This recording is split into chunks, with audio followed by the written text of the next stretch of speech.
Good morning friends, welcome back to my channel Stree world. और आज है मेरा 21 डेज़ चैलेंज का डे 2। और आज मैं सुबह नहीं उठी थी पढ़ने के लिए क्योंकि आज मंडे था और मंडे को मेरा फास्ट रहता है।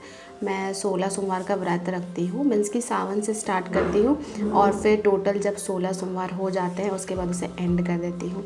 तो इस वजह से आज मैं सुबह नहीं उठी क्योंकि अभी ना जब मैं खाना भी बना रही हूँ तो बिना पानी पिए ही मुझे बनाना है।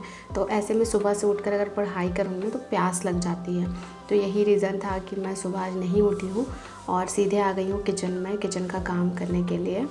आप में से बहुत लोगों ने मेरे साथ ये चैलेंज लिया था, तो आप मुझे कमेंट करके बताइएगा कि आपके चैलेंज का 2 दिन कैसा बीता, मतलब आपने कितनी एफिशिएंसी से पढ़ाई करी। अगर मैं अपनी बात करूँ तो मैंने तो बहुत ही ज़्यादा एफिशिएंसी से पढ़ाई करी है। और अगर आप मेरे साथ ये चैलेंज ले रहे हैं ना, तो आप देखिएगा जैसे जैसे आप कंटिन्यूटी मेंटेन करेंगे 6 से 7 दिनों में आप और ज़्यादा एफिशिएंट हो जाएंगे। और जब आप 21 दिन तक कंटिन्यू हर दिन पढ़ लेंगे ना, तब देखिएगा कि आप एकदम प्रो हो जाएंगे। मैं आपको सिर्फ एक बात कह रही हूँ कि आपको बहुत ज़्यादा पढ़ने की ज़रूरत नहीं है। आप केवल 6 घंटे पढ़ लीजिए और पूरे 21 दिनों तक इसको फॉलो कीजिए। आप देखिएगा कि 22वें दिन आपको 6 घंटे पढ़ना बहुत ईजी लगेगा और आप अपने स्टडी आवर्स को आराम से इंक्रीज़ कर पाएंगे। मुझे एक कमेंट आया था जिसमें मेरे एक सब्सक्राइबर ने लिखा था कि दी मैं तो सुबह उठ जाती हूँ पढ़ने के लिए, बट मैं आधे घंटे पढ़ती हूँ फिर सो जाती हूँ और जब भी पढ़ने बैठती हूँ तो मुझे नींद आने लगती है। तो आपका रीज़न ये हो सकता है कि या तो आपको पता नहीं है कि आपको क्या पढ़ना है, या फिर आपको ये नहीं पता है कि आपको किस जॉब के लिए पढ़ना है। जब हम ऐसे ही रैंडमली पढ़ते हैं ना, तो हम एफिशिएंट नहीं हो पाते। जैसे अभी मेरे पास एक गोल है कि मुझे बीपीएससी टीचर 2.0 के लिए पढ़ना है, तो मुझे पता है कि 2.0 में मेरा सब्जेक्ट क्या है, मुझे क्या पढ़ना है और मेरा गोल क्या है और कितने दिन तक पढ़ना है और कैसे कैसे पढ़ूंगी तो उस गोल को मैं अचीव कर पाऊंगी। तो पहले तो आप अपना ये क्लियर कीजिए। और दूसरी बात, अगर आप फर्स्ट डे आज पढ़ाई कर रही हैं तो आप ये मत सोचिए कि आप पहले दिन से ही 6 से 7 घंटे पढ़ने लग जाएंगे। आप पहले 1 घंटे पढ़िए, एक दिन 1 घंटे पढ़िए, फिर धीरे धीरे अपनी एफिशिएंसी को बढ़ाइए। 1 घंटे आप 7 दिन डेली पढ़िए, फिर देखिएगा 8वें दिन आप 2 घंटे अपने आप पढ़ेंगे। और मैं तो आपको कहूँगी कि अभी ना ज़बरदस्ती बैठ के पढ़ाई कर लीजिए, क्योंकि अभी जो अपॉर्चुनिटी है ना बिहार में, मुझे नहीं लगता है कि अगले 5 सालों में इतनी बड़ी अपॉर्चुनिटी कभी भी टीचिंग कैंडिडेट के लिए आएगी भी। इसीलिए बुद्धिमान वो होता है जो अवसर को जाने ना दे। अगर आप अवसर को जाने दे रहे हैं तो समझ लीजिए कि आप अपनी किस्मत पे ताला मरवा रहे हैं। इसीलिए हर अवसर का लाभ उठाना बहुत ज़्यादा ज़रूरी है। हम मेहनत हमेशा करते हैं। अगर आप देखेंगे तो मैं केवीएस के टाइम से पढ़ रही हूँ, तो केवीएस के टाइम से पढ़ रही हूँ तो केवीएस की वैकेंसी आई तो मैंने उसे अवसर माना कि नहीं चलो इसके लिए मुझे प्रिपेयर करना चाहिए। ये बात अलग है कि जब मैंने उसके लिए प्रिपेयर किया तो वहाँ से मतलब बीएड वालों को बाहर कर दिया गया, ये तो किसी को पहले से पता नहीं था। लेकिन हाँ, मैंने प्रिपेयर किया, बहुत सारे सब्जेक्ट कंप्लीट हुए। फिर नेक्स्ट वैकेंसी आई बीपीएससी टीचिंग एग्ज़ाम की, जिसमें मैं प्राइमरी के लिए एलिजिबल थी। तो फिर उससे भी मैंने अपॉर्चुनिटी माना कि नहीं इसके लिए भी मुझे तैयारी करनी चाहिए। और आपने देखा कि उसमें अच्छे खासे मार्क्स भी आ रहे हैं। ये बात अलग है कि अब सुप्रीम कोर्ट बीएड वालों के लिए क्या डिसीजन लेती है मुझे नहीं पता, पर मेहनत करना हमारे हाथ में होता है। तो आप देख रहे हैं कि जब जब अपॉर्चुनिटी हाथ में थी तब तब मैंने मेहनत करी और अभी नेक्स्ट अपॉर्चुनिटी फिर से मेरे हाथ में आई है। और इसमें तो कोई डाउट नहीं, क्योंकि ये बीएड कैंडिडेट के लिए ही वैकेंसीज लाई जा रही हैं। प्लस कि मेरा एस्टेट का एग्ज़ाम भी अच्छा गया है, वैसे ही आप लोग का भी एस्टेट का एग्ज़ाम अच्छा गया होगा। तो इसीलिए मैं आपको भी कहूँगी कि ये अपॉर्चुनिटी को अब हाथ से जाने मत दीजिए। पहले 2 में तो हमने बड़ी मेहनत कर ली बट उसका कोई फ़ायदा हुआ नहीं, तो कम से कम अभी जो ये वैकेंसी आने वाली है इसका फ़ायदा तो हमें उठा ही लेना चाहिए।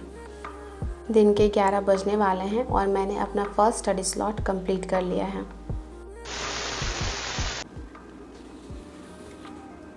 हे फ्रेंड्स, सुबह के 11:40 हो गए हैं और अभी मैं अपना सेकंड स्टडी स्लॉट शुरू करने जा रही हूँ। तो आपको तो पता ही है कि आज मेरा फास्ट है, इस वजह से मैंने एक्सरसाइज भी नहीं किया था। तो जिस दिन फास्ट होता है ना, मतलब शाम तक एनर्जी डाउन होने लग जाती है, तो इसलिए जब तक मेरी एनर्जी हाई है तब तक मैं सोच रही हूँ कि कुछ पढ़ लेती हूँ। तो अभी मैं पढ़ूँगी मैथ्स, और मैथ्स से पढ़ूँगी प्लेटफॉर्म के ऐप से। इसमें ना एक टीचर हैं जिन्होंने 11th और 12th क्लास की भी मैथ्स कराई है। तो मैं सोच रही हूँ कि यहाँ से भी मैं थोड़ा 11th-12th का पोर्शन हल्का हल्का कंप्लीट करती चली जाऊँ, क्योंकि ज़रूरी नहीं है कि पेपर एकदम ईजी ही आए या फिर 11th-12th के पोर्शन को टच ना करे। तो इसीलिए मैं सोच रही हूँ कि अगर ये 11th-12th पढ़ा रहे हैं तो मुझे भी थोड़ा पढ़ लेना चाहिए। तो अभी मैं अपना टाइमर ऑन कर दे रही हूँ।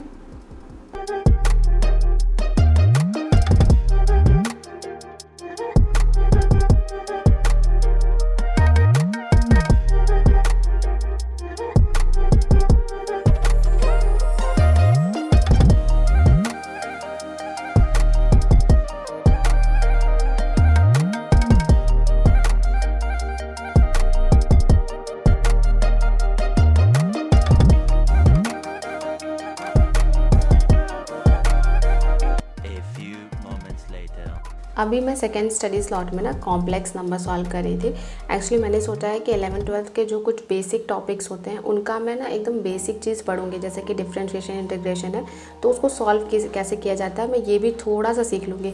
ऐसा नहीं है कि अगर डिफरेंशिएशन पढ़ रही हूँ तो बहुत ज़्यादा डेप्थ में चली जाऊँगी, या कॉम्प्लेक्स नंबर पढ़ रही हूँ तो बहुत ज़्यादा डेप्थ में नहीं। उसका स्टार्टिंग कि मतलब बेसिक इंटीग्रेशन क्या होता है, बेसिक कॉम्प्लेक्स नंबर का एडिशन सब्ट्रैक्शन कैसे होता है, मल्टीप्लिकेशन कैसे होता है, मतलब जो कुछ इंपॉर्टेंट टॉपिक्स हैं ना उनके मैं थोड़ा सा बेसिक्स भी कंप्लीट करूँगी ताकि मैं सेफ जोन में रहूँ। क्योंकि ज़रूरी नहीं है कि 9-10 का एग्ज़ाम है तो केवल 9-10 के ही क्वेश्चन आए।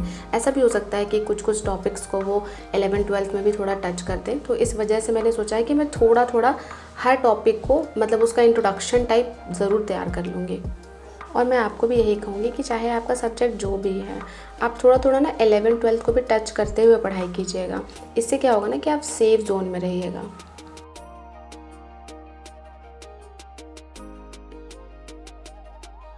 हे फ्रेंड्स, दोपहर के 2 बज गए हैं और मैंने अपना सेकंड स्टडी स्लॉट कंप्लीट कर लिया है। और आज सेकंड स्टडी स्लॉट में मैंने पढ़ा है कॉम्प्लेक्स नंबर। ये क्लास 11th का चैप्टर है, पर मैं सोचती हूँ कि हम 9-10th की तैयारी कर रहे हैं तो 11th और 12th का भी कुछ सिलेक्टेड पोर्शन कंप्लीट कर ले। तो आज मैंने कॉम्प्लेक्स नंबर में बहुत कुछ पढ़ा है। क्या क्या पढ़ा है चलिए मैं आपको दिखाती हूँ। आज सर लिखा रहे थे कि 11th-12th के हमें ये 7 टॉपिक्स पढ़ना इंपॉर्टेंट है। और मैंने स्टार्ट किया कॉम्प्लेक्स नंबर से। तो पहले कॉम्प्लेक्स नंबर को बहुत अच्छे से सर ने समझाया और उसके बाद जो होता है टाइप 1 का सारा क्वेश्चन मैंने सॉल्व किया है बहुत सारा इधर। और देखिए यहाँ पर भी मैंने बहुत सारे क्वेश्चन सॉल्व किए और इतने क्वेश्चन सॉल्व करने के बाद फिर कॉम्प्लेक्स नंबर, फिर उसका रियल इमेजिनरी पार्ट क्या होता है ये सब है। और इसके अलावा फिर मॉड्यूलस क्या होता है कॉम्प्लेक्स नंबर का, कंजुगेट क्या होता है कॉम्प्लेक्स नंबर का, इक्वालिटी क्या है, सम डिफरेंस कैसे निकालते हैं, ये सब कुछ। और फिर बहुत सारे प्रॉपर्टीज़ जो एडिशन ऑफ कॉम्प्लेक्स नंबर पर बेस्ड है, साथ ही साथ multiplication of complex number based है। तो इतनी प्रॉपर्टीज़ आज मैंने करी हैं। इसके बाद का मैं कल करूँगी क्योंकि अब मुझे पढ़ने का मन नहीं कर रहा है। ये जो कॉम्प्लेक्स नंबर है ये मैंने बैच से नहीं पढ़ा है। बैच में जब मैंने वीडियो ऑन किया तो सर टॉपिक कॉम्प्लेक्स नंबर ही पढ़ा रहे थे, बट सर ना एग्जाम्पल दे के पढ़ा रहे थे। जैसे एक क्वेश्चन उन्होंने लिया, फिर उससे रिलेटेड जो भी प्रॉपर्टीज़ हैं वो हमें समझा रहे थे। तो मुझे वैसे अच्छा नहीं लगा, मुझे लगा कि मुझे बेसिक से अच्छे से पढ़ना चाहिए। तो मैंने यूट्यूब पर एक टीचर से पढ़ा, वो सर बहुत अच्छा पढ़ा रहे थे। मैं आपको उनके चैनल का नाम बता देती हूँ, अगर आपको पढ़ना हो तो आप वहीं से पढ़ लीजिएगा। उनके चैनल का नाम है पद्मा मैथमेटिक्स। और मैं कोशिश करूँगी कि मैं इसे जब भी वीडियो एडिट करूँ तो उसमें नाम अच्छे से लिख दूँ चैनल का, ताकि आप भी विजिट करके अच्छे से अपना कॉन्सेप्ट क्लियर कर सकें। इसके बाद मैं आ गई थी दोपहर का खाना बनाने के लिए। और अभी ना मैं आपको एक बहुत ही फ़नी बात बताती हूँ। देखिए, मैंने आपको कहा था ना कि मैंने आज एक्सरसाइज नहीं की, तो मैंने सोचा था कि मैं रात में मतलब वॉक कर लूँगी। पर अभी जब मैं खाना बना रही थी ना तो छत पे एक बिल्ली आई और उसने पॉटी कर दिया। तो मुझे इतना ख़राब लगा, मुझे लगा कि मुझे तो वॉक करना था, अब अंधेरे में करूँगी तो पता नहीं कहीं मेरे पैर में लग वग ना जाए। चलिए फिर भी मैंने सोचा कि मैं कर लूँगी वॉक, बट फिर क्या हुआ ना कि बारिश हो गई। अब आप सोचिए कि उसका क्या हाल हुआ होगा। तो फिर मैंने सोचा कि नहीं, अब आज छोड़ो, आज वॉक नहीं करते हैं, नहीं तो मेरे साथ ही कोई ट्रेजेडी हो जाएगी। इसके बाद मैं खीरा खा रही थी क्योंकि सुबह से तो मैंने कुछ खाया नहीं था, और अगर कुछ खाऊंगी नहीं तो अच्छे से पढ़ नहीं पाऊंगी। तो फिर थोड़ा सा मैंने खीरा खा लिया और अब आ गई हूँ थर्ड स्टडी स्लॉट में। और थर्ड स्टडी स्लॉट में पढ़ूंगी जीके में आज का टॉपिक है हिस्ट्री। और हिस्ट्री ना मैं ऑफिसर्स अकेडमी के नोट से ही पढ़ रही हूँ, क्योंकि सच में शशि सरन सर सच में बहुत अच्छा हिस्ट्री पढ़ाते हैं। और बहुत लोग मेरे से पूछते हैं कि दी सोशल साइंस के लिए किसका बैच लें। ऐसे तो आपकी अपनी प्रेफरेंस है, आपको जो टीचर अच्छे लगते हैं आप उनका बैच ले लीजिए। लेकिन अगर आप सोशल साइंस के स्टूडेंट हैं ना, तो मुझे ऐसा लगता है कि ऑफिसर्स अकेडमी के टीचर जो हैं वो सोशल साइंस बहुत अच्छा पढ़ाते हैं। पर मैं आपको ये नहीं कह रही कि आप उससे बैच जाके ले ही लीजिए, पहले आप उनका देख लीजिए। यूट्यूब पे जो हिस्ट्री ज्योग्राफी पढ़ाते हैं टीचर, उनका देख लीजिए कि वो कैसा पढ़ाते हैं और ख़ुद से एनालाइज कर लीजिए, उसके बाद ही लीजिएगा।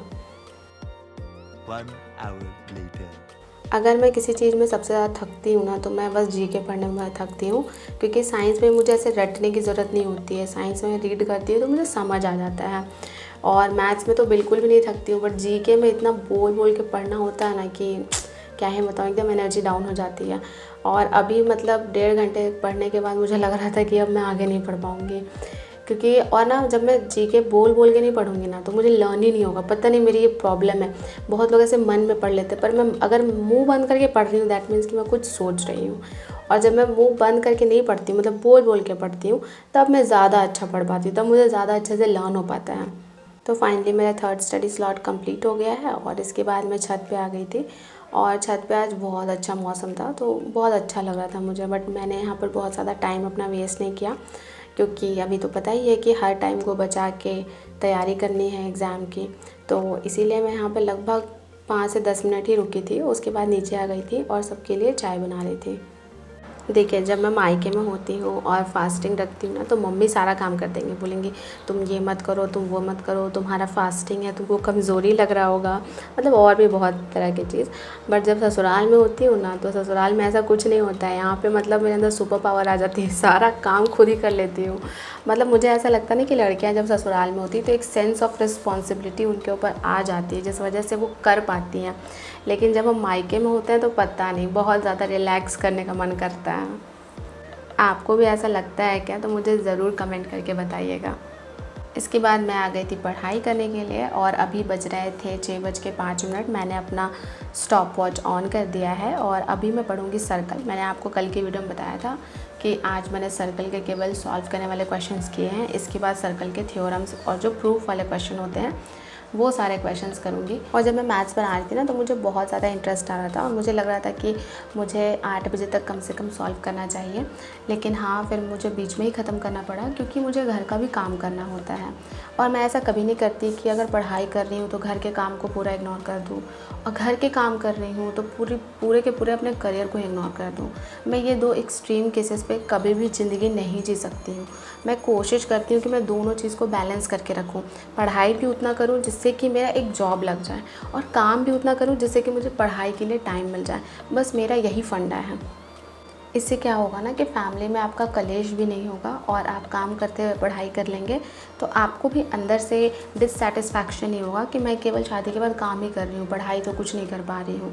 तो दोनों की खुशी ज़रूरी है, फैमिली की भी ज़रूरी है और ख़ुद की भी खुशी ज़रूरी है। और हम इन दोनों को बैलेंस करना जितनी जल्दी सीख जाएँ, हमारे लिए उतना ज़्यादा बेहतर होगा।